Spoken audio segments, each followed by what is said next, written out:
Hello and welcome to 2-Day Rentals. Now today we're going to be talking about one specific figure from one specific movie. And that figure is the Friar Tuck action figure from Robin Hood, Prince of Thieves. Oh boy. In all history, there's never been another hero like him.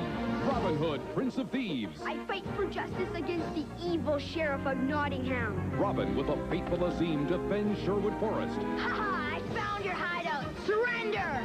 You put the Sherwood Forest playset together. Little John, greet our visitor.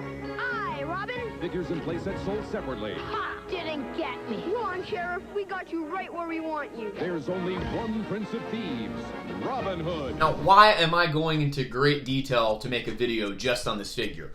Well, just as a preview, I will be doing a Robin Hood, Prince of Thieves movie merchandise video here in the near future. I've already started working on it. I just wanted to take some time to talk about, you guessed it, this specific figure. And why, you ask? Well, the Christmas of 1991 basically was the Robin Hood, Prince of Thieves Christmas for me. I was obsessed with that movie. I saw it the previous summer and just absolutely loved it, fell in love with it. And still enjoy the movie to this day, no doubt. So basically everything that you see on the back of this card, I got for Christmas. I was really lucky. The only thing I didn't get was the Bola Bomber, the Net Launcher, and the Battle Wagon. And you guessed it. Friar Tuck.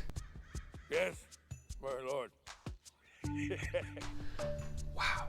Now, it wasn't the end of the world for me that I didn't get this figure. I mean, look, I got all the heavy hitters. Robin Hood, Will Scarlet, Little John, Azim, Sheriff of Nottingham, you name it. And those are the ones you wanted. Those are the ones with all the action, right? Those are the figures that did the most in the movie. This action figure line was really cool in my opinion. It came with clothed robes and attire. The weapons fit really good in their hands. They look pretty good. They look pretty movie accurate. Now, listen, Kenner was notorious for reusing old sculpts from figures, and they did that quite a bit in this line. What's interesting with this figure is they reused an old Star Wars figure to make Friar Tuck. Does anyone know what it is? I'm sure it's probably pretty common knowledge these days. From this figure, I looked tirelessly for this figure everywhere I would go. KB Toys, Walmart, Toys R Us, you name it. And I never found it.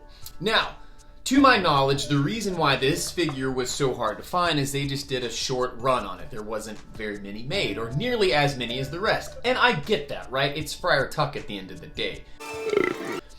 But, if you're like me, you wanted all of them there, right? You needed Friar Tuck to complete certain scenes in the movie if you're playing it out. Well, that just never happened. Some 30 years later, I have this figure. The Lord reveals himself in mysterious ways. Now, I haven't been looking for 30 years. I want to make that very clear. I could have very easily found this. I don't think it's nearly as hard to find now than it was then, honestly. I just happened to stumble across it, and it was still on the card. So, for everyone here today, I'm going to open this bad boy up and celebrate that one little missing piece that I've been missing for all this time. So, I don't think it has much value, but I personally don't keep a ton of toys in their package. I love to play with my figures, not so much anymore, but set them up, take pictures of them, shoot different scenes with them. Listen, they're meant to be played with in my opinion. There are a few that I've kept still in the package. It's just a matter of preference, and there's no right or wrong there. It's all a matter of up to what you want to do with your collection. Me personally, man, I take a lot of stuff, including video games, out of the box. That's just how I am. I love to get my hands on these things. 30 years in the making. I mean, I laugh just because I find it funny. But 30 years in the making. It's just a bit dramatic to have this in it, but I find it's easier to kind of get in here. I give it a little, just like that, get it started. Try not to cut into Mr. Tuck here. You wouldn't like that, I don't think. Here we go, 30 years. 30 years of air, of Friar Tuck air trapped in this box. It smells like beer. This is awesome. Yeah, it really is, you know? I didn't get a chance to experience this as a kid. Look at that, still taped on the card. He comes with a battle staff.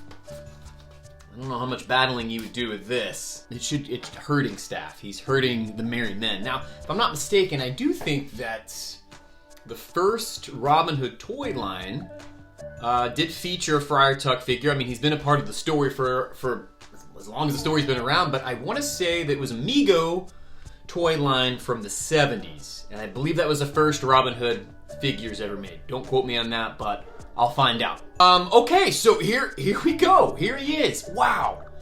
I mean, it's hard to believe a little bit that, like, as a child that I obsessed over this. I mean, you know how it is when you go to the toy stores, right? They're all hanging on there and you're flipping back, and I was just waiting to see this little goofy face. And I never did, but lo and behold, here we go. The little hood comes down. Wow. And you know, in the end of the movie, I believe he does have this hood on. There's a really cool scene where he pushes the bishop out of the window. Here's 30 pieces of silver to pay the devil on your way to hell.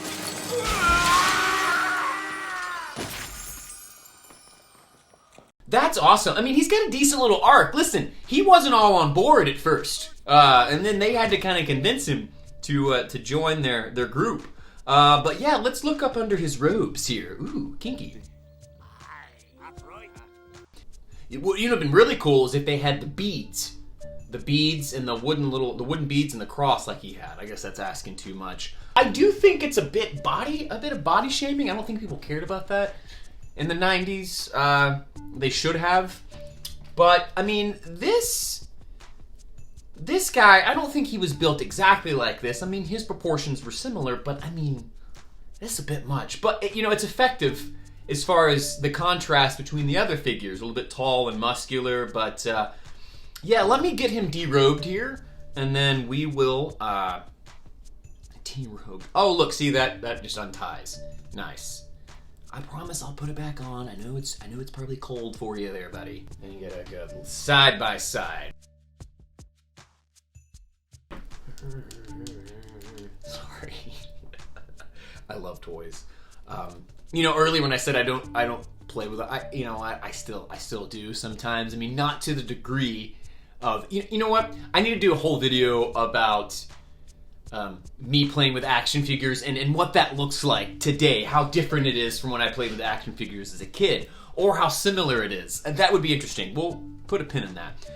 I love it. You know what? And I do think that if you wanted to, like, the original design of Jabba the Hutt was just a dude in a robe, and he looks similar to this, so, you know, you could maybe do some customs. I mean, it's the same size, so it'd fit right in with the rest of the Kenner Star Wars line. That could be interesting. Let me say, we're putting the robe on homeboy here, the Gamorrean guard. Oh, now we're talking. Now, let's just make it really crazy and put a lightsaber in his hand. I think I may have to go find one, but yeah. And you're probably wondering, like, okay, so you said you got all the rest of those toys. Well, where are they? Not yet. You gotta wait for that. I've got something special planned for those figures, and it has nothing to do with the Robin Hood movie merchandise episode that I'm working on. It's just something different, so stay tuned for that. Look, honestly, I'm just so happy about this. This brings me just a lot of great joy. Interesting thing, right? You know, Friar Tuck's character in the movie, he's got an interesting arc. Like I said, he's kind of resistant at first, and he's kind of a little ass, and eventually he comes through in the end, big time. And he actually marries Robin and Maid Marian at the end too. So a full circle character arc there, and full circle for me with this guy, and I couldn't be more thrilled. He'll look nice up displayed with all my stuff, and he's got a good story behind it. So tell me, do you have any interesting stories about action figures that took you forever to collect, or certain movie merchandise that, man, just escaped you for years? Comment below. Follow me here at 2 Day Rentals. I'm going to be doing all sorts of stuff like this. If it has to do with movie merchandise, television show merchandise, video game merchandise, video games in general, this is going to be the place where I talk about all that stuff. Eventually I'll be doing some live streams, some playthroughs. We're going to talk about all those fun things that we just love to collect that has to do with movies and video games. Thank you so very much for watching, and I can't wait to keep doing more of this stuff. and it will only be possible if you join in the fun. So let's build this together. Now get out of it. We waste good celebration time.